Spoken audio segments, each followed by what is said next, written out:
अस्सलाम वालेकुम वरहमतुल्लाहि वबरकातुहू। आज का जो टॉपिक है हज़रत उमर बिन अब्दुल अजीज के बारे में है।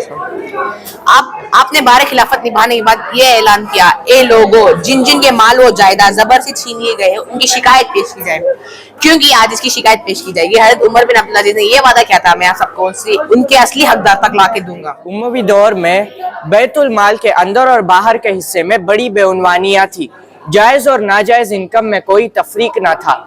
हर तरह की नाजायज़ आमदनियों से खजाना भरा जाता था, फिर फजूल खर्ची से काम किया जाता था। बैतुल माल जो एक कौमी अमानत थी, ज़ाती खजाना बन गया था।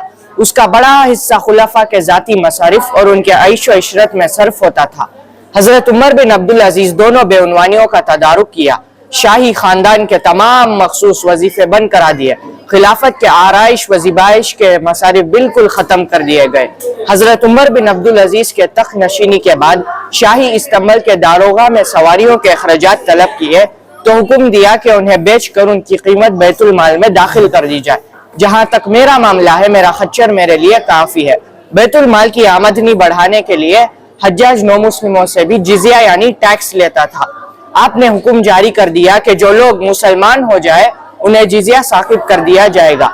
इस हुक्म पर इतने आदमी मुसलमान हुए कि जिजिया की आमदनी घट गई। बैतुल माल को फिर मुसलमानों की अमानत बना दिया था और उसको उनके ज़रूरत के लिए मखसूस कर दिया था। जितनी भी इनकम आती थी वो सारी इनकम अपाहिजों को दी जाती थी, जिससे अपाहिजों को वजीफा मिल जाता था, और जो अपाहिजों को वजीफा नहीं देते थे उन सबको कड़ी से कड़ी सजा मिलती थी। हज़रत मोमिन बिन मेहरान कहते थे कि लोगों के साथ तो सलूक किया जा सकता है, लेकिन एक तंदुरुस्त आदमी को वजीफा नहीं दिया जा सकता। ये उमर बिन अब्दुल अजीज की बरकत थी कि नाजायज आबदियन सद्देबाज और मुसाफिर खैर कसरत के बावजूद बैतुल माल पर कोई खास असर नहीं पड़ा, बल्कि बाद मुल्कों के महासिल में हैरत अंगेज इजाफा हो गया। चुनांचे इराक की आमदनी हज्जाज के जालिमाना दौर से भी बढ़ गई। हजरत उमर बिन अब्दुल अजीज रहमतुल्लाह अलैह फरमाया करते थे कि खुदा हज्जाज पर लानत करा, उसका दीन का सलीका था दुनिया का। हज्जाज के जमाने में बावजूद जालिमाना तरीकों से इराक से सिर्फ 2 करोड़ 80 लाख दिरहम वसूल करते थे। उसने काश्तकारों से 20 लाख दिरहम और जमीन की आबादी बतौर कर्ज दिए तो 1 करोड़ 60 लाख दिरहम है। इस वीरानी के बाद जब इराक मेरे कब्जे में आया तो मैंने बगैर जबर 12 करोड़ दिरहम वसूल करूंगा। शरीयत को जिंदा करने के लिए उमर बिन अब्दुल अजीज ने मदरसे, मकातिन और मजहबी तालीम की इशाअत का खास एहतमाम करते थे।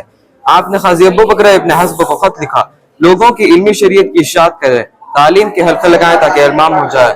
जो उलमा इस मुक़द्दस काम में मसरूफ थे उनको फ़िरक़े मार्च से मुतमईन कर दिया गया। हज़रत उमर बिन अब्दुल अजीज ने हिम्स के गवर्नर को खत लिखा, जिन लोगों ने दुनिया को छोड़कर अपने आप को फ़िक़्ह की तालीम के लिए फारिग कर दिया उनको बैतुल माल से 100 दिनार का वजीफा मुकर्रर करो ताकि वो इल्म की इशाअत में लगे रहे। हदीस नबवी की उन्होंने बड़ी खिदमत की, हर मुमकिन तरीके से उसकी इशाअत की और उसको महफूज किया। इसका सबसे बड़ा कारनामा इसकी तदवीन और तहफ़्फ़ुज़ है। अगर आपने इसकी तरफ तवज्जो ना किया होता तो इसका बड़ा हिस्सा ज़ाया हो जाता। आपके ज़माने में मौरूर ज़माने में क़ाबिल उलमा और हुफ़ाज़ हदीस इंतकाल होते जाते हैं। जब आपने देखा कि बाहर आखिर ख़त्म हो रहा है, हदीस नबवी की हिफाजत ना की गई तो उसका बड़ा हिस्सा उलमा के साथ दफन हो जाता। इसलिए क़ाज़ी अबू बकर इब्न हज़्म ने गवर्नर मदीना को ये खत लिखा कि हदीस नबवी की तलाश जस्तजू करो ताकि और लिखो, मुझे इल्म मिटने और उलमा के फना होने का खौफ है, सिर्फ रसूलुल्लाह की हदीस मुकर्रर की जाएगी।